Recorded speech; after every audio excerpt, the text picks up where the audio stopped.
Hello बच्चों, कैसे हैं आप सब। बच्चों, आज हम पढ़ेंगे लेसन 8 आर्टिफिशियल इंटेलिजेंस। बच्चों, आर्टिफिशियल इंटेलिजेंस साइंस की एक ऐसी ब्रांच है जिसमें मशीन्स को ट्रेन किया जाता है ताकि ह्यूमन इंटेलिजेंस मशीन्स यानी आर्टिफिशियल बॉडीज़ के अंदर डाली जाए। आर्टिफिशियल इंटेलिजेंस बच्चों वर्क करती है with the help of an artificial brain, जो कि होती है कंप्यूटर चिप। कंप्यूटर चिप में इस तरीके से प्रोग्रामिंग को सेट किया जाता है ताकि वो जैसे ह्यूमंस रिएक्ट करते हैं और सर्कमस्टेंसेस में किस तरीके से काम करते हैं, ये आर्टिफिशियल चिप्स भी उस तरीके से रिएक्ट कर सकें और काम कर सकें। इसका गोल है कि ये लोगों को इमॉर्टल बनाना चाहता है।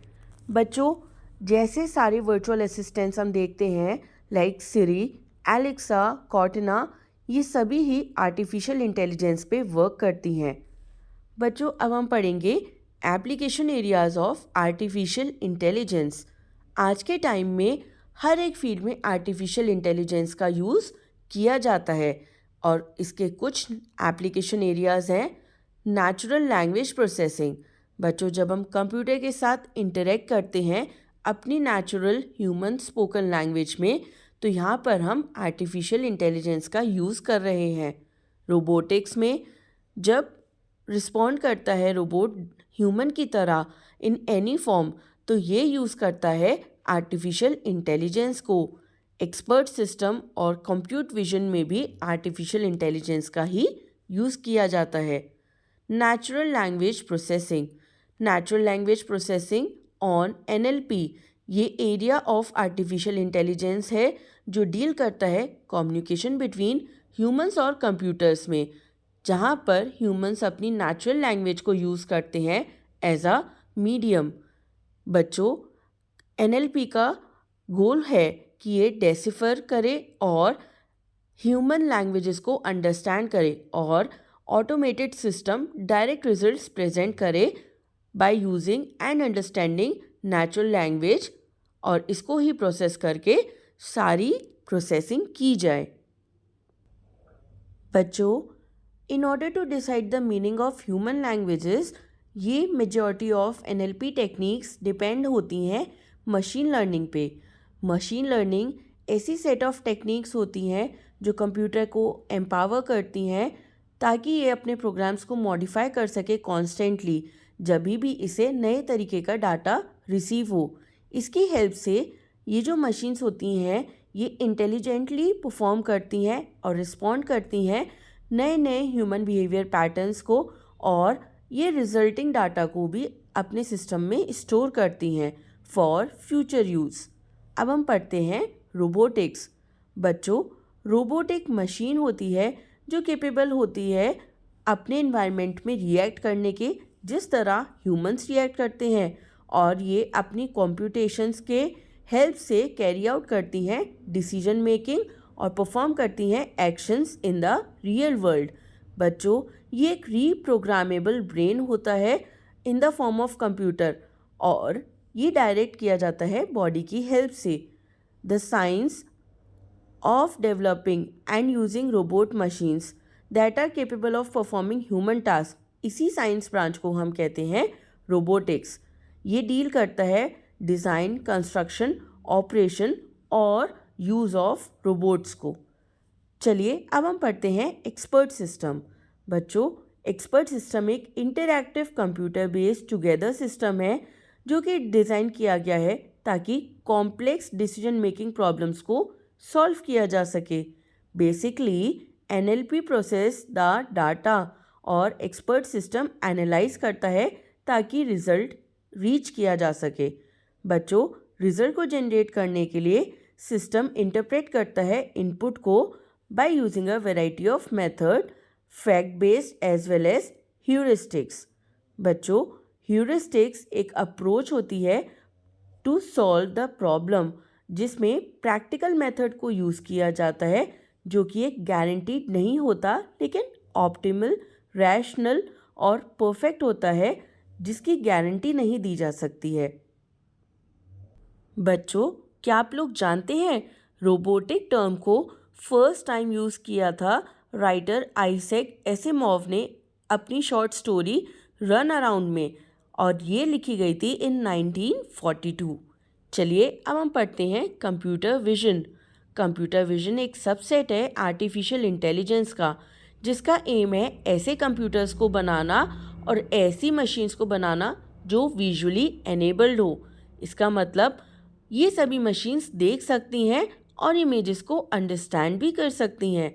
बच्चों, आज के टाइम में हम टेक्नोलॉजिकली बहुत ज़्यादा एडवांस होते जा रहे हैं, लेकिन द ग्रेटेस्ट ऑफ मशीन्स ये स्ट्रगल करती हैं टू इंटरप्रेट जो भी ये देखती हैं, और अभी भी इनमें विजुअल सेंस की कमी है। इसीलिए कॉन्टिन्यूसली रिसर्च और डेवलपमेंट की जा रही है ताकि कंप्यूटर विजन को जल्दी से जल्दी एआई इक्विप कंप्यूटर्स के फॉर्म में बनाकर इन कंप्यूटर्स को विजन दिया जा सके, ताकि ये एक मोर पर्सनलाइज्ड और रिस्पॉन्सिव एक्सपीरियंस बिल्ड कर सके फॉर द कंप्यूटर यूज़र। अब हम पढ़ेंगे application of the artificial intelligence. बच्चों, एप्लीकेशन जो सबसे ज़्यादा जहाँ यूज़ की गई है आर्टिफिशियल इंटेलिजेंस की, वो है मेडिकल फील्ड। 2018 में researchers at Seoul National University Hospital and College of Medicine, इन्होंने एक एल्गोरिथम डेवलप किया जिसका नाम था DLAD, deep learning based automatic detection. बच्चों, डीलेड को यूज़ किया जाता है चेस्ट रेडियोग्राफ्स ऑफ पेशेंट की स्टडी करने के लिए, और ये डिटेक्ट करता है एबनॉर्मल सेल ग्रोथ जैसे कि पोटेंशियल कैंसर सेल्स को। इसकी परफॉर्मेंस कंपेयर की जाती है to the detection abilities of 18 different doctors, और सरप्राइजिंगली ये परफॉर्म करता है उन 17 डॉक्टर्स में से तरह। और बच्चों, इतना ही नहीं, वर्ल्ड वाइड ऐसी कई सारी ऐप्स बनाई गई हैं जो प्रोवाइड करती हैं medical consultation based on personal medical history और कॉमन मेडिकल नॉलेज पर। ये ऐप्स यूज़र्स जो होते हैं ये अपने सिम्टम्स को डालते हैं इस ऐप के अंदर, और ये ऐप कंपेयर करती है हमारे सिस्टम्स को इसके डाटाबेस ऑफ इलनेस के कंपैरिजन से, और फिर ये हमें रिकमेंड करते हैं ऐसे कुछ एक्शंस जो बेस्ड होते हैं हमारे मेडिकल हिस्ट्री के ऊपर। बच्चों, कोविड-19 पेंडेमिक के टाइम भी रोबोट्स ने एक बहुत ही इम्पॉर्टेंट रोल प्ले किया था, जिसमें इन्होंने हेल्थ केयर वर्कर्स को सेफगार्ड करने में मदद की थी। जो पेशेंट्स कोविड-19 से अफेक्टेड थे, ताकि हेल्थ केयर वर्कर्स उनके पास ना जाएं, ऐसी जगह पर रोबोट्स का यूज़ किया गया। डिसइंफेक्टेंट वार्ड्स में और मेडिसिन्स फूड को डिस्ट्रीब्यूट करने में, इन सभी में हमने रोबोट्स को यूज़ किया। बच्चों, रोबोट्स ने touch free hand sanitiser dispensing solutions को भी प्रोवाइड कराया था, और ये डिटेक्ट करता था लोगों का temperature with the help of thermal cameras. बच्चों, इसका एक वाइड यूज़ मैन्युफैक्चरिंग सेक्टर में भी किया जाता है। रोबोट्स को अब कॉमनली यूज़ किया जाता है इंडस्ट्रीज़ में ऑल द वर्ल्ड वाइड। जो jobs normally out of human reach होती हैं, हेजार्डियस होती हैं या रिपीटेटिव होती हैं, इन सभी जगह एआई इक्विप मशीन्स को काम में लिया जाता है, जिसकी वजह से टास्क इजी भी हो जाता है और मैनेजेबल भी होता है। इसकी हेल्प से इनोवेशन भी आती जाती है वर्क में, और बिजनेस लेवल्स और एडवांस और इंक्रीज़ हो रहे हैं।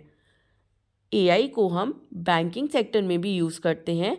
Chatbots are already being used extensively in the banking sector, और ये चेंज कर रहे हैं client interact with the bank. बच्चों, चैटबॉट्स एक AI based automated chat system होते हैं, जिसमें हम इंटरैक्ट करते हैं without the need of human supervision by identifying the context and emotions from the text chat of the human. ये chatbot respond करते हैं बिल्कुल अप्रोप्रिएट रिप्लाई के साथ। विद टाइम चैटबॉट्स एक्वायर कर रही हैं massive data regarding the behaviour pattern of the client और बैंकिंग इश्यूज़ को रिजॉल्व करने में। बच्चों, बैंक्स यूज़ करते हैं एआई इक्विप्ड चैटबॉट्स को क्लाइंट्स को बेटर सर्विस प्रोवाइड करने में। आर्टिफिशियल इंटेलिजेंस का एक इमेंस इम्पैक्ट है in the recommendations proposed by the bank to its customers. बच्चों, आज के टाइम में ऑलमोस्ट हर फील्ड में हम आर्टिफिशियल इंटेलिजेंस का यूज़ देख सकते हैं। Thank you.